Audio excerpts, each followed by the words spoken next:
நீங்கள் இலங்கையில் வாழுகின்ற 18 வயதுக்கு மேற்பட்ட நபரா? சற்று பொறுங்கள். இனி உங்க பைக்குக்கு லைசன்ஸை புதுப்பிக்கவோ ஏன் பேங்க்ல ஒரு புதிய சாதாரண ஒரு அக்கௌண்ட்டை கூட திறக்க முடியாது. எப்போ தெரியுமா?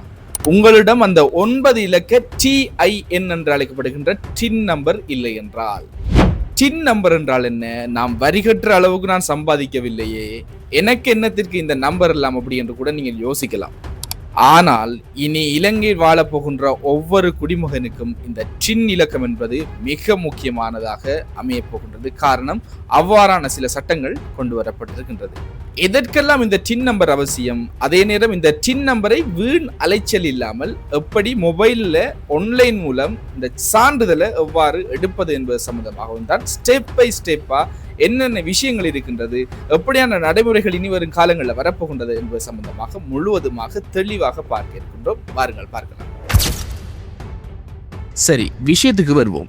இலங்கையில் தற்போது உள்நாட்டு இறைவரை திருத்த சட்டம் மூலம் நிறைவேற்றப்பட்டதன் பின்னர் டின், அதாவது டாக்ஸ்பேயர் ஐடென்டிஃபிகேஷன் நம்பர் எனப்படும் வரி செலுத்துவோர் அடையாள இலக்கம் கட்டாயமாக்கப்பட்டுள்ளது. 18 வயதை தாண்டிய அனைவரும் கட்டாயமாக இந்த டின் சான்றிதழை பெற்றிருக்க வேண்டும். நான் டாக்ஸ் கட்டலையே, எனக்கு என்னதுக்கு இந்த டின் நம்பர் என்ற கேள்வி பலருக்கும் இருக்கும். நீங்கள் வரி கட்டுகின்றீர்களோ இல்லையோ, கீழே சொல்ல போகும் அன்றாட தேவைகளுக்கு டின் இலக்கம் இனி கட்டாயம் சமர்ப்பிக்கப்பட வேண்டும். ஏதேனும் ஒரு நிதி நிறுவனத்தில் புதிதாக வங்கி கணக்குகளை ஆரம்பிக்க, அல்லது மோட்டார் வாகனம் பதிவு மற்றும் வாகன அனுமதி பத்திரத்தை புதுப்பிக்க, அதனைத் தொடர்ந்து புதிதாக கடன் அட்டைகளை பெற்றுக்கொள்ள, இல்லாவிட்டால் கணினி அல்லது நில உரிமத்தை பதிவு செய்ய, அதனைத் தொடர்ந்து புதிய கட்டிட வரைபடங்களுக்கு அனுமதி பெற, அத்தோடு புதிய வணிக பதிவுகளை மேற்கொள்ள, இவ்வளவு விஷயங்களுக்கும் இந்த நம்பர் மிக முக்கியமானதாக தேவைப்படும். இப்போது புரிகின்றதா நேர்களே இதன் முக்கியத்துவம்? சரி, இதற்காக போய் வரிசைகளில் நிற்க வேண்டுமா என்ற கேள்வி உங்களுக்கு இருக்கின்றது. தேவையே இல்லை. இதை ஆன்லைன்லேயும் எடுத்து விடலாம். உள்ளூர் இறைவரி திணைக்கள அலுவலகங்களுக்கு நேரில் சென்றும் இதனை எடுக்கலாம். அதே நேரம் மிக எளிமையாக ஆன்லைன்லேயும் நீங்கள் பதிவு செய்யலாம். ஆன்லைனில் எடுப்பதற்கான வழிமுறைகளை தான் இப்போது சொல்ல போகின்றேன். ஸ்டெப் 1, முதலில் உங்கள் மொபைல் அல்லது கம்ப்யூட்டரில் www.ird.gov.lk என்ற உள்நாட்டு இறைவரி திணைக்களத்தின் அதிகாரப்பூர்வ இணையதளத்துக்கு செல்லுங்க. அதனைத் தொடர்ந்து ஸ்டெப் 2, முகப்பு பக்கத்தில் உள்ள இ சர்வீஸ் என்ற பகுதியை தேர்ந்தெடுத்து அதில் ரெஜிஸ்ட்ரேஷன் என்ற ஆப்ஷனை கிளிக் பண்ணுங்க. அதனைத் தொடர்ந்து அதில் டாக்ஸ் பேயர் ரெஜிஸ்ட்ரேஷன் அப்படின்ற ஒரு ஆப்ஷன் வரும், அதை கிளிக் செய்யுங்கள். தொடர்ந்து ஸ்டெப் 3, அடுத்து வரும் திரையில் ரெஜிஸ்ட்ரேஷன் டைப் என்பதில் இண்டிவிஜுவல் லோக்கல் என்பதை தேர்ந்தெடுங்கள். இப்போது உங்களுக்கான விண்ணப்ப படிவம் ஓப்பன் ஆகும். அதில் உங்கள் முழு பெயர், பிறந்த திகதி மற்றும் தேசிய அடையாள அட்டை இலக்கம் போன்ற தனிப்பட்ட விவரங்களை சரியாக பதிவிடுங்கள். அதனைத் தொடர்ந்து ஸ்டெப் 5 மிக முக்கியமானது. அடுத்து உங்கள் நிரந்தர முகவரி மற்றும் உங்களை தொடர்பு கொள்ள வேண்டிய முகவரியை கொடுக்க வேண்டும். உங்கள் டின் ஒரிஜினல் சான்றிதழ் எந்த முகவரிக்கு தபாலில் வர வேண்டும் என நினைக்கின்றீர்களோ அந்த முகவரியை தெளிவாக குறிப்பிடுங்கள்.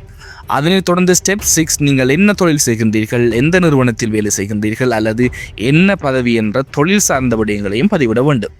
தொடர்ந்து ஸ்டெப் 7, இறுதியாக உங்கள் தேசிய அடையாள அட்டையின் முன்பக்கம் மற்றும் பின்பக்கத்தை தெளிவாக ஸ்கேன் செய்து PDF அல்லது JPEG வடிவில் அப்லோட் செய்யுங்கள். தொடர்ந்து எல்லாம் முடிந்து சப்மிட் செய்தவுடன் உங்களுக்கு ஒரு குறிப்பு இலக்கம் திரையில் தோன்றும். அவ்வளவுதான். அதிகாரிகளால் உங்கள் விவரங்கள் சமர்ப்பிக்கப்பட்ட பின்னர் நீங்கள் கொடுத்த இமெயில் முகவரிக்கு உங்கள் டின் இலக்கம் அனுப்பி வைக்கப்படும். பின்னர் ஒரிஜினல் சான்றிதழ் நீங்கள் கொடுத்த வீட்டு முகவரிக்கே தபாலில் வந்து சேரும். இது தொடர்பாக உங்களுக்கு ஏதேனும் மேலதிக சந்தேகங்கள் இருந்தால் 1944 என்ற உள்நாட்டு இறைவரி திணைக்களத்தின் அவசர அழைப்பு இலக்கத்திற்கு தொடர்பு கொண்டு கேட்டுக்கொள்ளலாம். நேர்களே, இந்த டின் நம்பர் என்பது இனி இலங்கையின் ஒவ்வொருவரின் டிஜிட்டல் அடையாளமாக மாறப்போகின்றது அப்படி என்றுதான் ஊகிக்க முடிகின்றது. தேவையில்லாமல் வரிசைகளில் சென்று அலையாமல் வீட்டில் இருந்தபடியே எப்படி எடுப்பது என்று இப்போது உங்களுக்கு தெளிவாக புரிந்திருக்கும். இந்த பயனுள்ள தகவல் உங்களுக்கு பிடித்திருந்தால் மறக்காமல் நமது எக்ஸ்டாக் யூடியூப் சேனல் மற்றும் நமது அக்ஷயன் சுரேஷ் ஃபேஸ்புக் பேஜை சப்ஸ்கிரைப் மற்றும் ஃபாலோ செய்து விடுங்கள். அதே நேரம் ஒரு லைக்கையும் தட்டி விடுங்கள். மிக முக்கியமாக உங்கள் நண்பர்கள், உறவினர்கள் என இன்னும் டின் ரெஜிஸ்டர் பண்ணாமல் இருப்பவர்களுக்கு இந்த வீடியோவை இப்போதே வாட்ஸ்அப்பில் ஷேர் பண்ணுங்க. அதே நேரம் ஃபேஸ்புக்லையும் ஷேர் பண்ணுங்க. அவர்களும் வெளிப்படையட்டும். மீண்டும் ஒரு முக்கிய தகவலுடன் சந்திக்கின்றேன். நன்றி, வணக்கம். நான் அக்ஷயன் சுரேஷ்.